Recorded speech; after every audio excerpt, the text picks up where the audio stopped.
Hello, this is Wendy, your host for the To Be Known Mental Health and Wellness channel. My guest today is Terry Markham Wilson. Terry is a volunteer and host with Safe Places Royal Borough, Windsor, and Maidenhead. Safe Places facilitates and provides wraparound support for Ukrainian families and their hosts.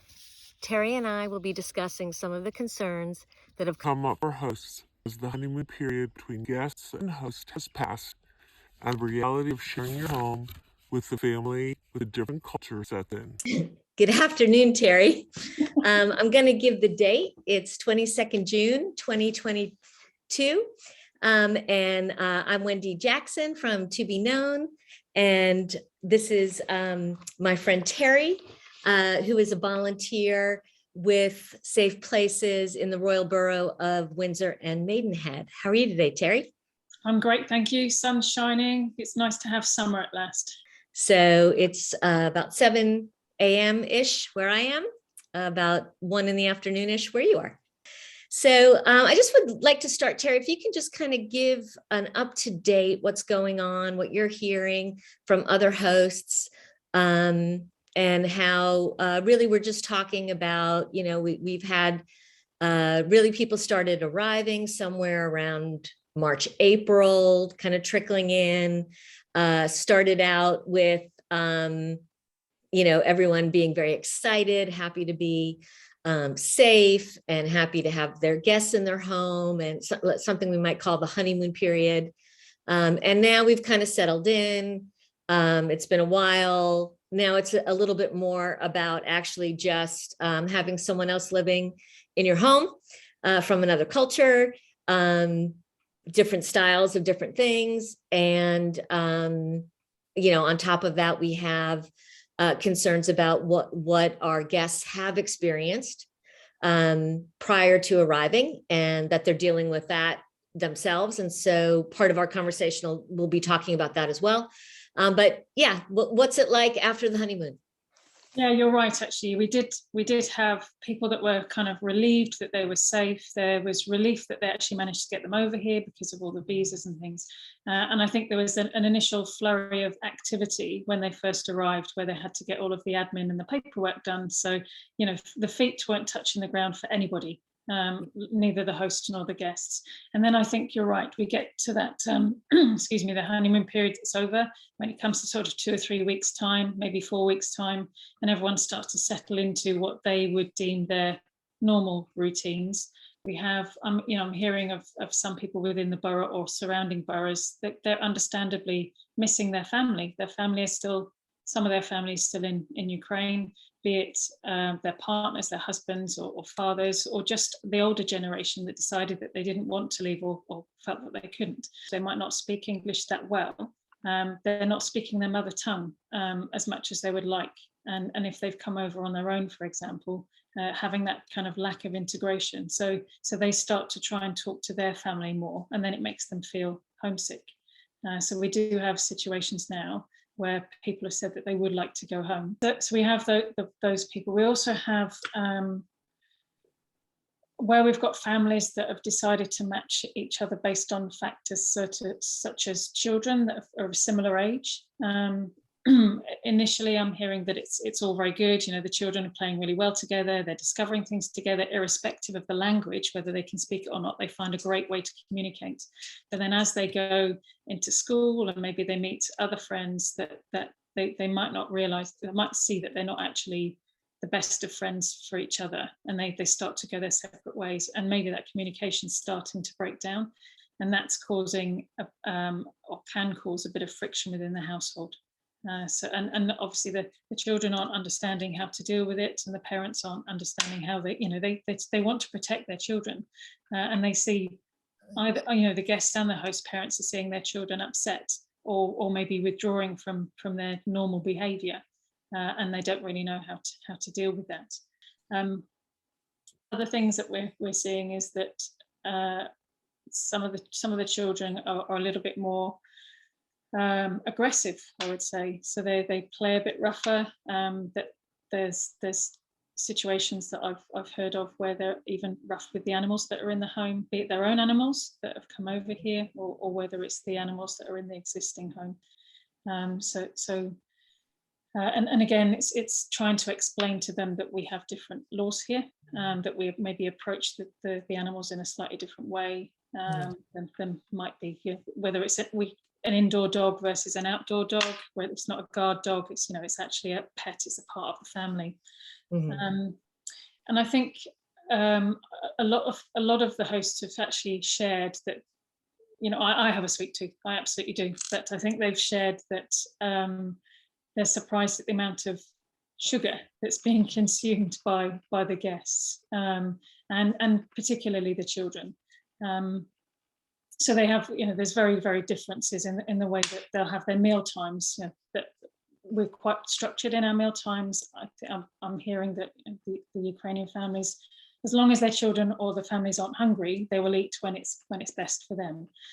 So there's kind of an inconsistency. There was an expectation, I think, for some families when they came in, they'd have dinner together, have meals together. It's not working out that way. And I don't think they can quite understand that, they might have chocolate or sweets or things just before bedtime. And bedtime typically can be quite late for the guests. And that also causes a bit of friction within the family when you've got the host's children saying that they need to be in bed by 9:30 or whatever the time is because they've got to get up for school, and and the Ukrainian families are thinking, well, it's actually quite normal for my children to stay up till 11 and midnight. And I think that the role of the host is they don't really know what to do. They don't know how to, should they be asking the child to do something slightly different, or speaking to the guests and saying, actually, that should I discipline your child if it's being aggressive with my dog? Should you be doing that? They're a little bit confused about what their role within that family unit would be. And I think it's difficult for them to speak, because I'm finding from my own experience and my family, we laugh about it, because the family are very direct. They will say, I want this. And they may say, please. They might not say, please. It's just, whereas I will probably go around the houses and talk about it. And then within that 5-minute conversation, there'll be a request in there. So it feels like it's confrontational, but my guests don't see that at all. They just tell us what you want and we'll do it, whereas I'm sort of a bit more gentle and saying, oh, maybe we'd like to do this or that, and she's like, just tell me. So it's that kind of cultural approach difference as well. And I think if things aren't going right, there's a feeling of failure, I think, on both sides. The guests are saying, what am I doing wrong, or what can I do that might make our situation more harmonious? And then we've also got the host saying, I had the best of intentions here, but it doesn't seem to be working out, and I just feel like I'm failing as a host when I'm trying my best to help these families that are in the most awful of circumstances. So I think there's a melee. So what I'm going to do now is I'm going to kind of go back over, I wrote down the highlights that you gave me, and I'm just going to go back over the points. I may not quite take them in the order that you gave them to me, and they may kind of mesh all together as we talk further, but I'll make sure that we hit all of these things. First thing I want to say is address this feeling of failure. Am I doing it right? Am I doing it wrong? Both on behalf of the guest and the host. And I do want to bring up that before we started, when we were doing our prep, you said, want to make sure that we don't just focus on negative, because there's lots of positive going on. It's a wonderful thing that the host families are doing. People have opened their homes, they've opened their hearts, they just want to help. And so that's what we're doing here today, is trying to make it as helpful as possible, so that we can keep the positive going, and that anything that's becoming a conflict or uncomfortable or causing some emotional problems, that we can get things back on track and get everybody feeling good on both, the hosts and the guests about, this experience that we're all having together. And so that's kind of where we're coming from. And we want to make sure we stay there. So Terry and I will just keep each other on track with that. So the first thing I want to say is what we signed up for.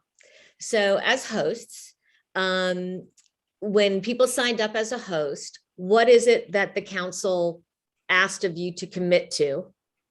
in terms of hosting a family? Can you just give me a succinct, what was the remit? Yeah, so it was to provide a safe accommodation for the guests for a minimum period of 6 months, and then to signpost them towards things like registering for a GP, their benefits, universal credit, and just integration into the community. So great. So that's the first foremost thing we want to remember. Here's what we signed up to do. Here's what we agreed to do. If I do these things, I have succeeded. This is what I committed to. This is what I'm working on. I've done what I said I would do, and I've accomplished that. And, you know, as hosts, you're all working on that. And now it's just, how do we make those minimum of 6 months happen in a way that is a good, you know, the best possible experience that it can be. There'll be good times, there'll be not good times. You know, any home has that. So how can we do that? And so we want to remember that. We want to remember that really what we've done is we've taken what's called, what we would call in the foster system, a supported lodger, somebody who is independent of us. They live in our home. We have some shared spaces, some separate spaces. We may or may not develop a relationship. They may just feel like boarders. They may become friends. We don't know. Personalities come into that.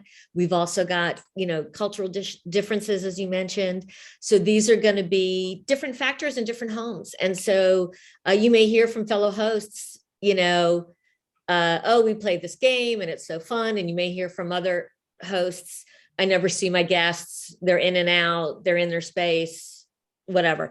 It's going to be different for everybody. The thing to remember is what you said you would do is provide a safe place and point people in the right direction. And that's the overarching theme. And reminding yourself of this. My own experience in the foster system is, you know, it's a wonderful thing and the right thing to do. It doesn't mean it's not difficult. And there's going to be highs and lows to that. Just the human experience. And again, everyone's situation can be quite different. So that's the first thing I would want to say. Does that help? Is that put that it in really does. Perspective a little bit? Absolutely, to keep reminding people that they're actually doing an amazing thing and they are providing what they need to provide. And it's just, you know, for the guests to understand that as well as they go on that journey, like you say. I think it would be really helpful. And how much, and that's actually enough. Everything else is gravy, but that's really enough, right? I also want at this moment call attention to, we do have a series of 5 training sessions for host families that cover topics such as preparing yourself, safeguarding yourself, getting your own space, your own time to process. What does that look like? How can you do that? So you can access that on the To Be Known channel.